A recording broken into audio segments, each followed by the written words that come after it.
Good morning, children. Today we are going to discuss about the micturition and what you call disorders and kidney transplantation. That kind of things will be discussed. Okay, children. First, observe carefully. Last class topic. Once we will recollect, then we will go for the micturition and everything. In the last class, we discussed about what regulation of kidney. So, regulation of kidney we discussed. See, one will be increased, one should have to be decreased the glomerular filtration rate. So this is important. Suppose when the glomerular filtration rate increased, then who will be reduced? Anti-natriuretic factor from the heart. Suppose glomerular filtration rate decreased, then who will increase? Renin, angiotensin, aldosterone system. So like this will be. ROS will be increased, anti-natriuretic factor decrease. In the same way, what is a ROS? Renin is from juxtaglomerular cells from the kidney nephrons only. Angiotensin, so this is a hormone, and aldosterone is a hormone. So angiotensin divided into how many part? How many? Two types. Angiotensin 1, angiotensin 2. Angiotensin converting enzyme also there from the lungs. So from liver it will be. So renin, angiotensin 2 or angiotensin 1, aldosterone, adrenal gland system. So there will be so much mechanism is there, that's called ROS mechanism, increases the glomerular filtration rate. What about ADH? Antidiuretic hormone from hypothalamus. So when the urine is more, ADH will not release. Means the water is more in the body. What will happen? ADH will not release. So water reabsorption will be less, then more amount of urine secretion will be takes place. When the ADH is, when the water level is very less, then if too much water we lost means dangerous, that is dehydration it will become. So that time what will happen is, the ADH will be released when the water level is less in the body, then the absorption of the water from the urine will be takes place by the help of ADH. So ADH, when the more water, no ADH. Less water, ADH will be work out on the, where especially in the glomerular filtration rate and tubular absorption and secretion, reabsorption of water mainly under control of ADH. So like this, the previous class we discussed about regulation of kidneys and ROS. Today we will be discuss one what is called micturition. What is micturition? This is important. Micturition means the process of releasing of urine from the bladder is called micturition. The process of releasing of urine from the bladder is called micturition or urination. So, urine formation by the nephrons is ultimately carried to the urinary bladder. You know very well. So, what will happen? Where it is stored till receives the signal from the central nervous system. Then the stretch receptors present in the urinary bladder are stimulated. When it gets filled with the urine, stretch receptors are stimulated. The stretching of the urinary bladder stimulates the central nervous system via the sensory neurons of the parasympathetic nervous system. So, how this sensory neurons of the parasympathetic nervous system brings about the which one contraction of the bladder. So, parasympathetic sensory neurons of the parasympathetic nervous system, what they will do, they will be contracts the urinary bladder. Simultaneously, somatic motor neurons induce the sphincters to close. So one will be opening, one will be closed. So at the same time, what will happen? The sphincters are there or not? Internal sphincters and external sphincters. They will be, internal sphincters will be contract, the external sphincters passively and relax. Okay, internal sphincters will be contracts, external sphincters will be relaxed. Then the stimulates the inhibitory controls exceed the threshold. The sphincters open and our urine is expelled out. So very simple. what happened when the urine is filled in the urinary bladder? That a message through the stretch receptors, okay, the voluntary signal. So through the voluntary signals that reach the central nervous system. The stretch receptors present in the urinary bladder are stimulated when it gets filled with urine. Stretching of the urinary bladder stimulated the, okay, by the central nervous CNS, okay, central nervous system by the, okay, sensory neurons of the parasympathetic stretching. Simultaneously, the brings about, so parasympathetic, then what will happen? The parasympathetic nervous system and brings about the contraction of the urinary bladder.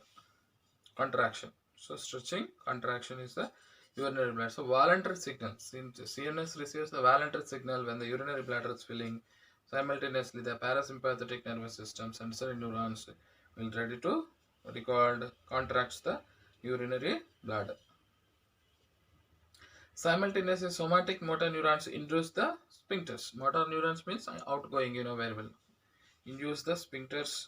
Okay, what will happen? Opening and the internal sphincters passively. Okay, and relaxing the external sphincter. When the stimulatory and inhibitory controls exceeds the threshold, then what will happen? So when the inhibitory and stimulation will be extreme, what you call it, exceeded the threshold values, then what will happen? The sphincters and the urine is open and the urine will be expelled out.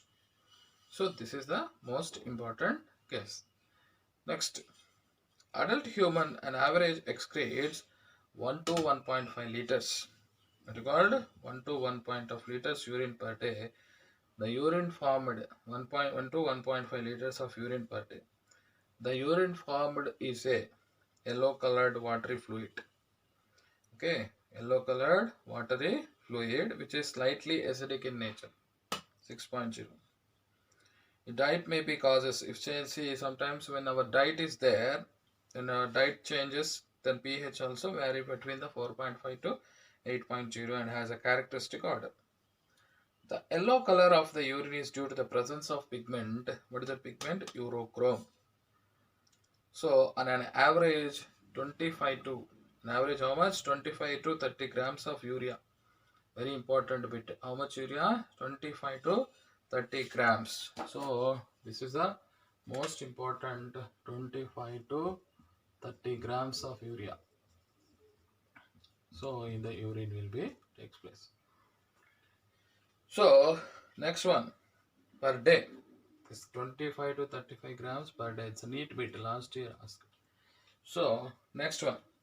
So various metabolic disorders can affect the composition of urine. Suppose you have diabetes means one kind of, jaundice means one kind of urine. The composition will be changed. Analysis of urine helps in the, so analysis of urine helps in the diagnosis of the what is called metabolic disorders. For example, presence of glucose. If suppose in the urine glucose is there, that condition is called what is called glucosuria. When the urine is there, glucose is there, too much glucose is there in urine, that's called glucosuria. When the ketone bodies are there, toxic or poisonous substances are there, they will be called ketonuria. In the urine are indication of, so these two are there, glucose is there, ketone is there, both are there in the sense that is indication of which one?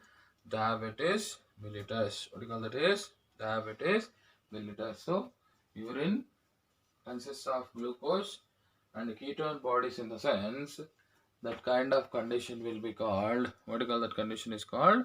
Like diabetes mellitus. Means that lack of insulin is going on. So role of other organs in excretion. Other organs. What are the other organs involved in the excretion? Other, not only what is called kidneys. Other organs also there for excretion. What are those? What are the other organs for excretion? So come on, observe very carefully.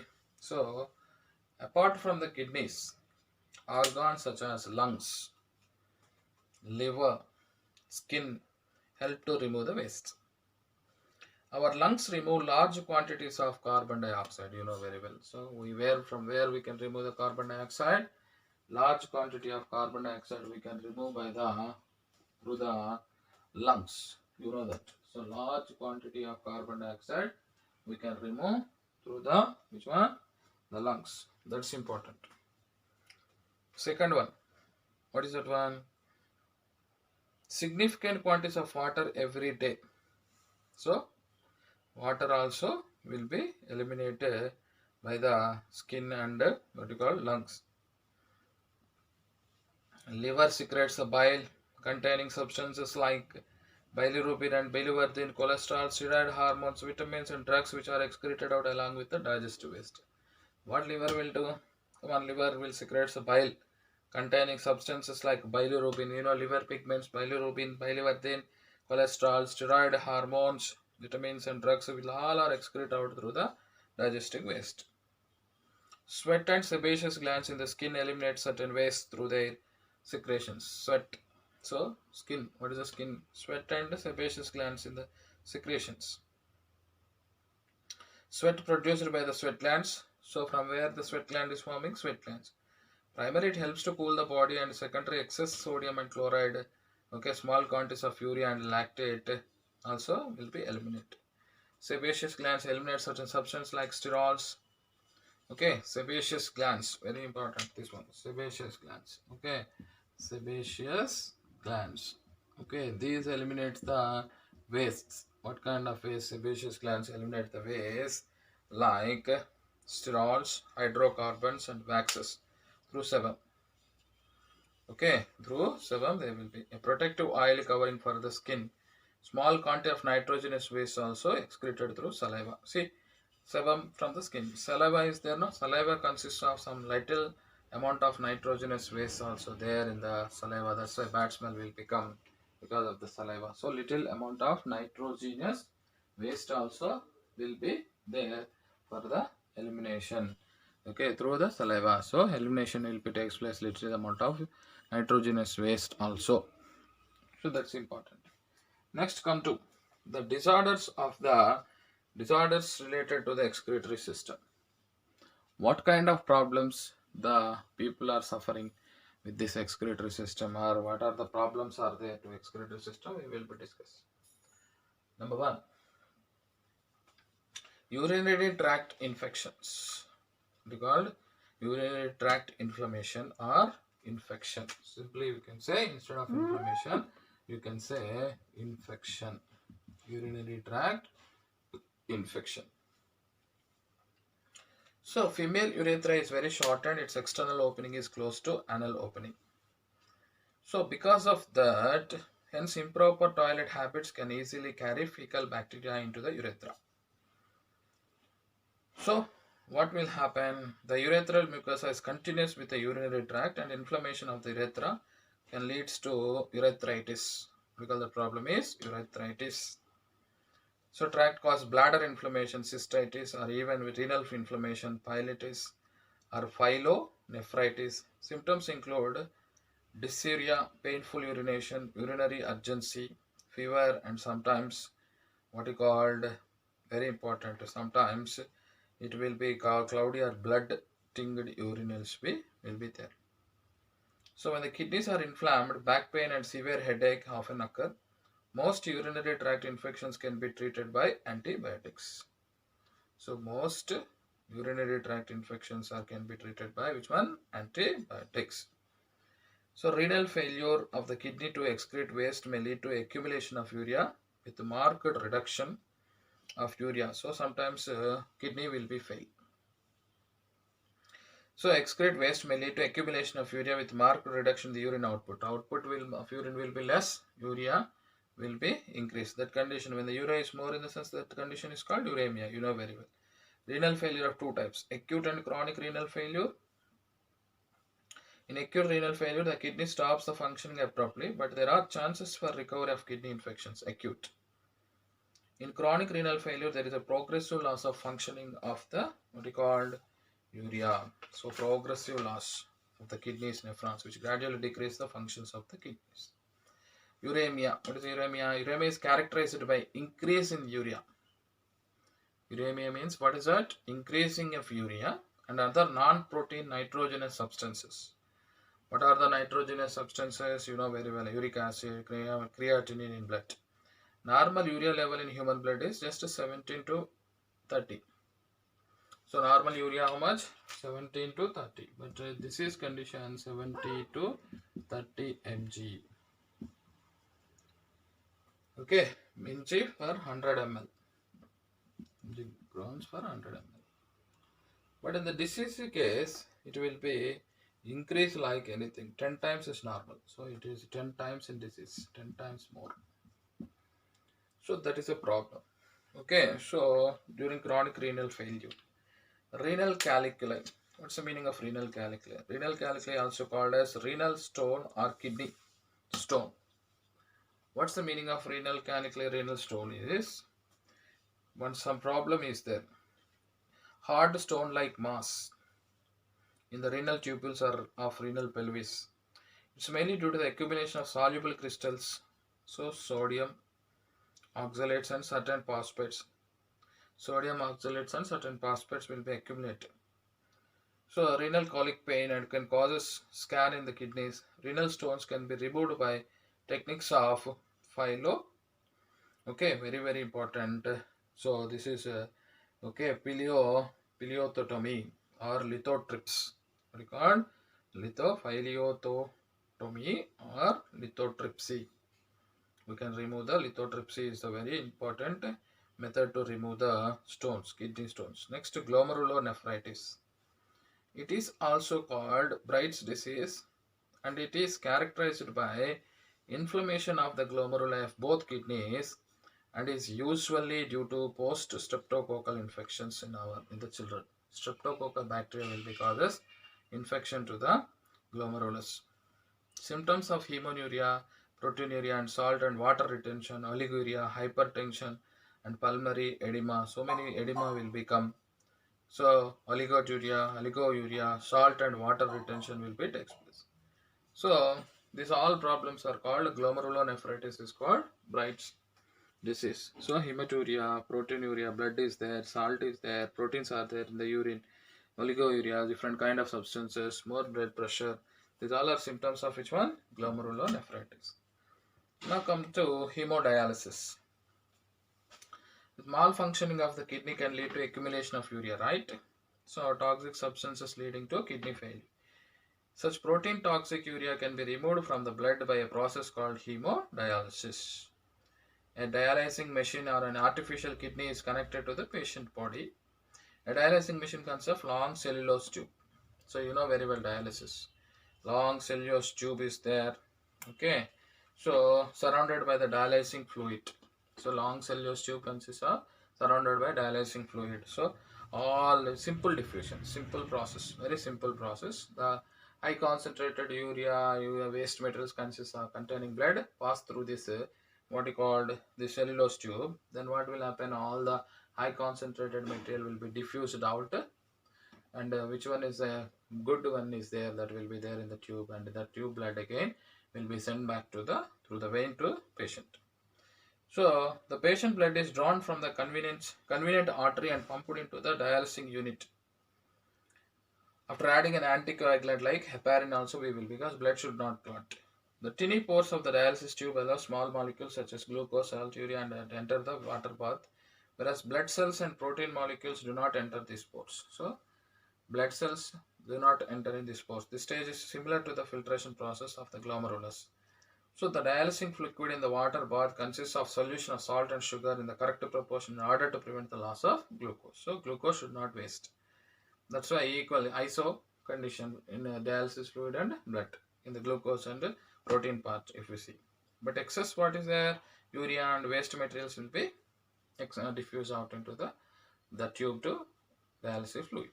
So kidney transplantation. So what is a kidney? It is ultimate method for the correction of kidney transplantation. It's ultimate method of correction of acute renal failure. Suppose kidney failed. This involves the transfer of healthy kidney from the donor to another person, failure person. So the donated kidney may be taken from a healthy person who is declared brain dead or from sibling or close relatives to minimize the chance of rejection by the immune system of the host. So immunosuppressive drugs are usually administered to the patient to avoid tissue rejection. So immunosuppress after giving the graft, after giving the kidney, so immunosuppressive drugs we have to give to stop graft rejection. Okay, children.